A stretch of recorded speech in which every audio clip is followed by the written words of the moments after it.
Baik, Assalamualaikum warahmatullahi wabarakatuh. Wassalatu wassalamu ala asrafil anbiya wa mursalin wa ala alihi wa sahbihi ajmain amma ba'd. Puji syukur atas kehadirat Allah Subhanahu wa taala yang telah memberikan rahmat dan karunia kepada kita semua agar kita berkumpul di ruangan yang sangat sederhana yang insya Allah barokah ini. Salawat serta salam tidak lupa kita sampaikan kepada Nabi besar kita, yaitu Nabi Muhammad SAW, Nabi yang dimana membawa kita dari alam gelap gulita menuju alam yang terang seperti yang kita rasakan hari ini. Perkenalkan, nama saya Jasman dengan NIM 20210110300006. Di sini saya akan menjelaskan mata kuliah Sejarah Nasional Indonesia. Di sini saya program studi Pendidikan Pancasila dan Kewarganegaraan dengan Fakultas Keguruan dan Ilmu Pendidikan Universitas Muhammadiyah Mataram. Adapun makalah yang saya buat ini adalah perubahan politik pada masa Orde Lama di bawah kepemimpinan Soekarno. Kalau kita berbicara terkait dengan perubahan politik pada masa Orde Lama, itu tidak asing lagi bahwasanya perubahan politik pada masa Orde Lama di bawah kepemimpinan Soekarno merupakan proses penting dalam sejarah Indonesia setelah kemerdekaan. Pada masa ini Indonesia masih berada dalam tahap mencari bentuk sistem pemerintah yang paling sesuai. Awalnya Indonesia menerapkan sistem demokrasi liberal yang memberikan kebebasan luas kepada masyarakat, namun berpolitik, gitu. Namun sistem ini menimbulkan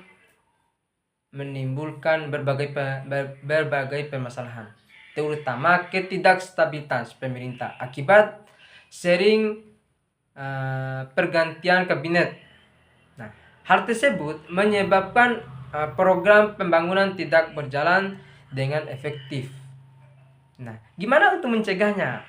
Untuk mengatasi kondisi tersebut, Soekarno kemudian mengubah sistem pemerintahan menjadi demokrasi terpimpin melalui Dekrit Presiden yang kelima, Juli 1959. Dalam sistem ini, kekuasaan lebih berpusat pada presiden dengan bertujuan menciptakan stabilitas politik dan persatuan nasional, gitu. Selain itu, Soekarno juga memperkenalkan konsep Nasako. Nasako ini adalah menyatu tiga kekuatan besar dalam masyarakat, yaitu nasionalisme, agama, dan komunisme. Namun dalam pelaksanaan sistem ini, sedangkan krisis ekonomi. Krisis ekonomi ini adalah konflik ideologi dan terbatasnya kebebasan demokrasi. Puncak dari perubahan politik ini terjadi setelah peristiwa gerakan 30 September 1965, gitu, yang mengakibatkan berakhirnya kekuasaan Soekarno yang dimulainya pada masa pemerintahan di bawah kepemimpinan Soeharto, gitu. Adanya perubahan sistem politik dari demokrasi liberal ke demokrasi terpimpin, gitu.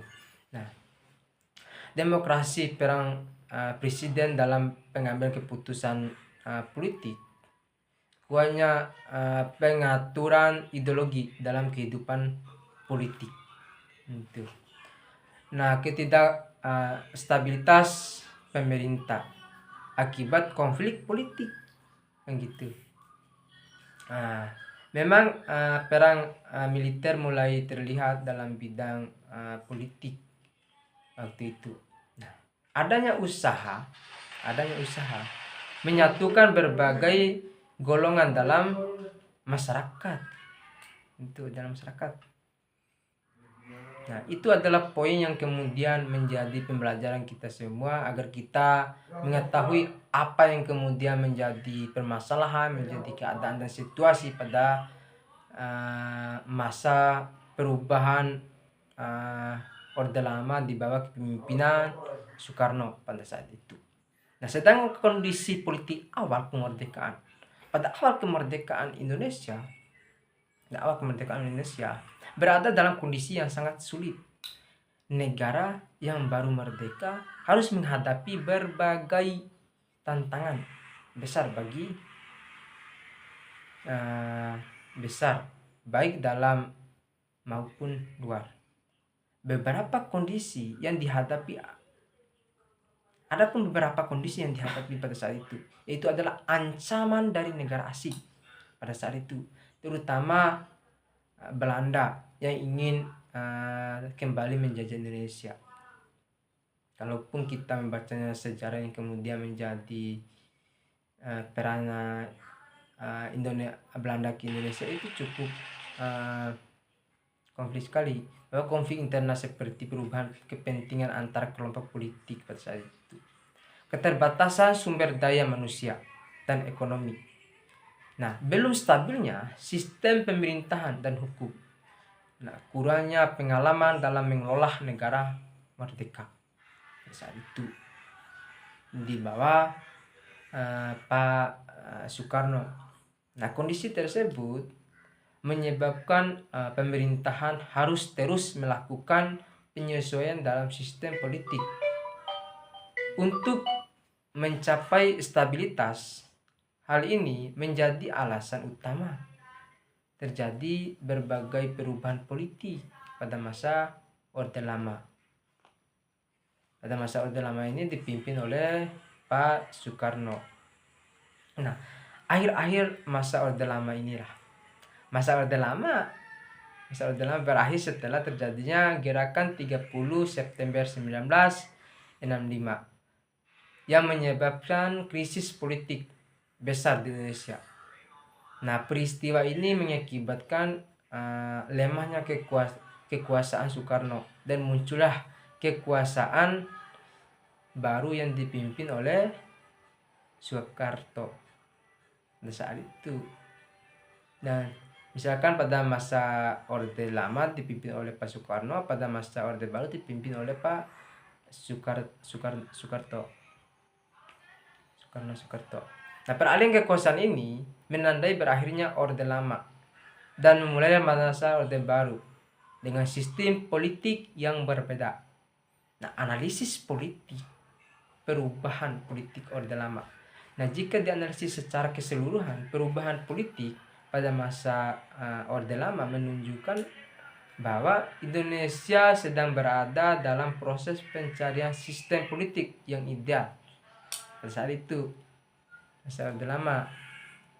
Nah, demokrasi liberal memberikan kebebasan, tetapi kurang stabil. Sementara itu, demokrasi terpimpin menciptakan stabilitas, tetapi mengurangi kebebasan demokrasi. Hal ini menunjukkan bahwa dalam suatu sistem politik diperlukan keseimbangan antara kebebasan dan stabilitas agar dapat menciptakan pemerintah yang efektif dan demokrasi.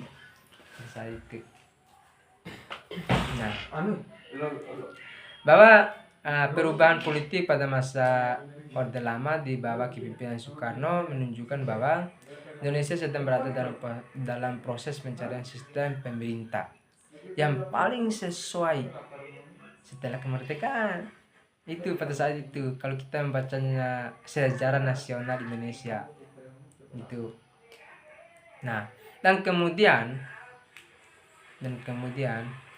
peralihan dari demokrasi liberal ke demokrasi terpimpin dilakukan sebagai upaya untuk mengatasi ketidakstabilitas politik yang terjadi akibat serinya pergantian kabinet dan konflik antara partai politik juga pada saat itu. Nah, namun perubahan tersebut tidak sepenuhnya berhasil menciptakan sistem yang tidak ideal pada saat itu, karena antara konflik antara partai yang kemudian partai yang satu yang tidak mau kalah, partai yang satu yang tidak mau kalah saat itu.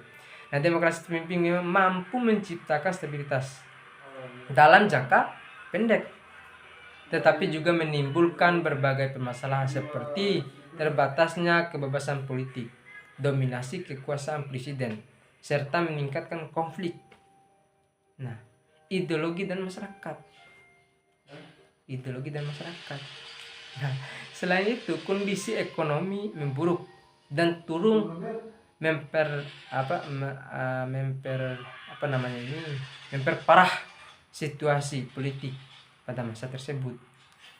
Nah, pada akhirnya dinamika politik terjadi mencapai puncak setelah peristiwa gerakan 30 September 1965 yang menyebabkan berakhirnya kekuasaan Soekarno dan munculnya pemerintah baru di bawah siapa?